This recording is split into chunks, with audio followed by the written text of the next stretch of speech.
भूतिया मंगलवार। एक गांव था, झुरमुट। उस गांव के सभी लोग मंगलवार को कोई काम नहीं करते थे, बल्कि सभी लोग डर से अपने अपने घरों में छिपकर बैठ जाते थे।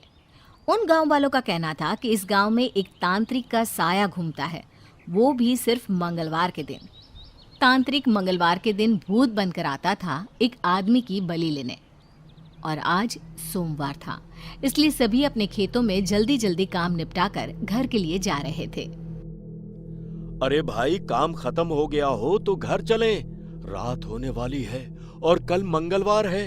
पता है ना, मंगलवार यानी एक आदमी की बलि। हाँ हाँ, याद है। थोड़ा सा काम रह गया है, बस फिर चलता हूँ। तुम जाओ, मैं आ जाऊंगा। ठीक है भाई, फिर मैं चलता हूँ, पर समय से घर पहुंच जाना।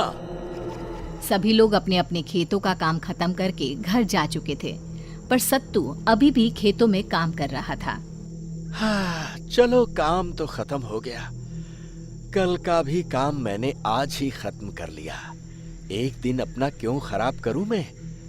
वक्त बहुत हो गया है, जल्दी घर चला जाए अब। सत्तू घर जा ही रहा होता है कि उसके सामने एक साया आकर खड़ा हो जाता है। अरे, कौन हो भाई, और मेरा रास्ता रोके क्यों खड़े हो? हटो सामने से और जाने दो मुझे। वो साया तांत्रिक का साया होता है। तुझे कैसे जाने दूं? तू चला गया तो मैं किसकी बलि दूंगा? बलि? कौन हो भाई, और क्यों डरा रहे हो मुझे? जरा शक्ल तो दिखाओ अपनी। तांत्रिक जैसे ही सत्तू को अपनी सूरत दिखाता है, सत्तू डर से थर थर कांपने लगता है। छोड़ दो मुझे जाने दो। वैसे भी आज तो सोमवार है, तुम तो मंगलवार को बलि लेते हो ना? अरे मूर्ख, जरा ध्यान से देख, मंगलवार दिन शुरू हो गया है। 12 कब के बज चुके हैं। अब तू तैयार हो जा बलि के लिए। तांत्रिक उसकी एक नहीं सुनता और सत्तू को मार देता है। उसके हाथ पैर उसके धड़ से अलग करके खेतों में फेंक देता है। पूरा दिन मंगलवार को घर से बाहर कोई नहीं निकलता।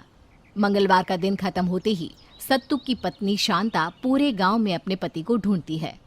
काका, काका, क्या आपने मेरे पति को कहीं देखा है? परसों से वो घर नहीं आए। मैंने नहीं देखा बेटी। तभी शांता को दूर से शोर आता सुनाई पड़ता है। वो उस शोर के नजदीक जाती है तो वहां देखकर हैरान रह जाती है, क्योंकि वहां उसके सामने उसके पति की लाश पड़ी थी, जिसके हाथ पैर गायब थे। चुन्नू के बापू, आप हमें छोड़कर नहीं जा सकते। मुझे पता है ये सब उसी तांत्रिक ने किया है। मैंने रात को ही बोला था सत्तू को कि जल्दी घर चले, पर उसने मेरी एक ना मानी। बोला मुझे अभी और काम करना है खेतों में। अब देखो तांत्रिक के साये ने उसका कितना बुरा हश्र किया। सभी गांव वाले मिलकर सत्तू का अंतिम संस्कार कर देते हैं। पूरे गांव में मातम छाया होता है। धीरे धीरे दिन बीतने लगे और फिर हफ्ता पूरा हुआ। मंगलवार फिर से आ गया। सभी घरों में छिपकर बैठे थे। ये सब कितने दिन और चलेगा? एक एक करके गांव के सभी लोग मरते जा रहे हैं। वो तांत्रिक का साया किसी को नहीं छोड़ेगा। एक दिन हमारा नंबर भी आ जाएगा मरने का। शुभ शुभ बोलिए जी, आप ऐसा क्यों सोचते हैं? जब तक हम मंगलवार के दिन अपने घर में हैं, तब तक वो हमारा कुछ नहीं बिगाड़ सकता। शाम का समय था, तभी बाहर से भैंसों की जोर जोर से चिल्लाने की आवाज आती है। वो भैंसें बंसी की ही होती है।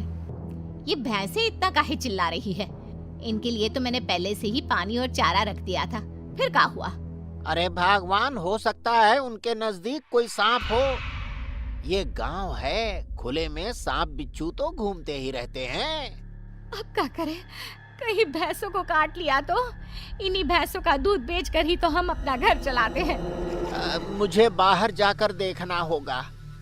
आज मंगलवार है और आप बाहर जाने की बात कर रहे हैं। नहीं, मैं आपको बाहर नहीं जाने दूंगी। अरे सुषमा, ये जानवर भी तो हमारे ही घर के सदस्य हैं। उन्हें हम मुसीबत में कैसे छोड़ सकते हैं भला? हैं? बंसी अपनी पत्नी की नहीं सुनता और घर से बाहर आकर अपनी भैंसों को देखने लगता है। वहां उनके आसपास कोई नहीं होता। तभी बंसी की नजर तांत्रिक के साये पर पड़ती है। वो साया भैंसों की आड़ में ही था। उसी साये को देखकर भैंसें चिल्ला रही थी। आज मेरी बलि पक्की है। मैं बिना बलि लिए यहाँ से कैसे जा सकता हूँ? छोड़ दो मुझे जाने दो। मेरे छोटे छोटे बच्चे हैं, रहम करो मुझ पर। वहां दूर खिड़की से सुषमा ये सब देखकर जोर जोर से चिल्लाने लगती है। अरे गांव वालों, तांत्रिक से मेरे पति को बचाओ, नहीं तो वो मेरे पति की भी बलि चढ़ा देगा। पर उसकी आवाज सुनकर कोई भी अपने घर से बाहर नहीं निकलता। सभी खिड़की से खड़े खड़े तमाशा देख रहे थे। बस किसी की हिम्मत नहीं होती है बंसी को बचाने की। सबको अपनी जान की पड़ी थी। तभी तांत्रिक बंसी के धड़ से उसका सर अलग कर देता है। मार दिया उसने मेरे पति को, अब मैं जी कर क्या करूंगी? अरे ओ तांत्रिक, मुझे और मेरे बच्चों को भी मार दे।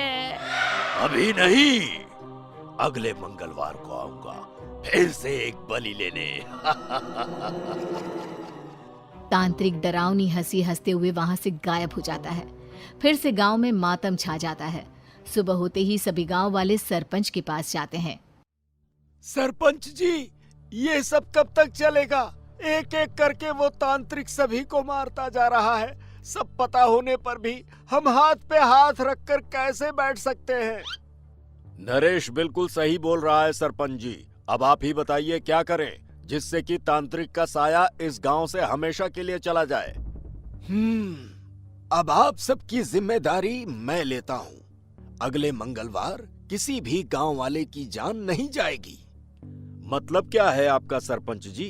किसी की जान नहीं जाएगी? कुछ समझ में नहीं आया। मतलब ये है कि हमारे पास एक हफ्ता है।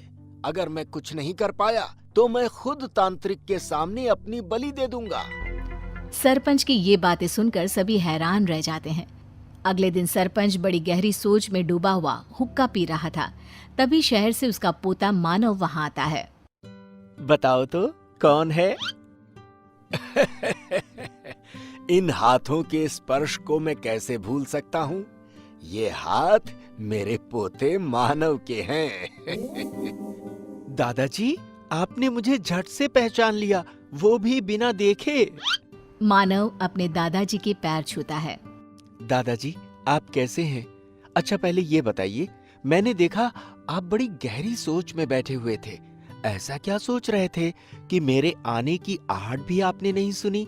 हमेशा तो आप मेरी आहट से ही मुझे जान जाते थे। ऐसा कुछ नहीं है। अच्छा बताओ, मेरा मानव बेटा कैसा है? शहर का खाना खाने से तू कितना दुबला पतला हो गया है। मेरी बात दादाजी ने काट दी। मुझे लगता है जरूर कोई खास बात है जो दादाजी मुझे बताना नहीं चाहते। अच्छा दादाजी, मैं जरा अपने दोस्तों से मिलकर आता हूँ। मानव अपने दोस्तों से मिलने जाता है। उसे वहां से पता चलता है तांत्रिक के बारे में और इस मंगलवार सरपंच क्या करने वाले थे उसके बारे में भी। शायद दादाजी यही सोच रहे थे, इसलिए उदास दिख रहे थे। मैं उन्हें मरने नहीं दूंगा। मानव मंगलवार आने का इंतजार करता है। आखिर मंगलवार का दिन आ ही गया। मानव बेटा, आज तुम घर से बाहर मत जाना, अंदर ही रहना।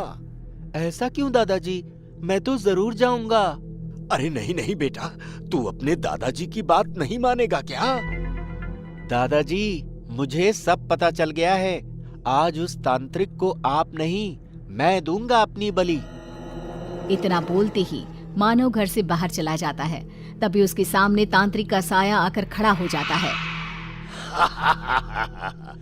आज इसे मेरे हाथों से कोई नहीं बचा सकता। जैसे ही तांत्रिक मानव को मारने के लिए हाथ उठाता है, मानव के शरीर से एक तेज रोशनी निकलकर तांत्रिक को पीछे धकेल देती है। ये क्या था? मैं इतना कमजोर क्यों महसूस कर रहा हूँ? और वो रोशनी कैसी थी? हाँ? मानव भी ये देखकर हैरान था। तभी उसे याद आता है कि उसने हनुमान जी का लॉकेट पहना है। ये सब उसी लॉकेट का चमत्कार है। अब ये लॉकेट ही हमें बचाएगा और इस तांत्रिक के साये को भगाएगा यहाँ से हमेशा के लिए। मानव जैसे ही वो लॉकेट तांत्रिक के सामने करता है, तांत्रिक डर के वहां से भाग जाता है और फिर कभी नहीं आता उस गांव में।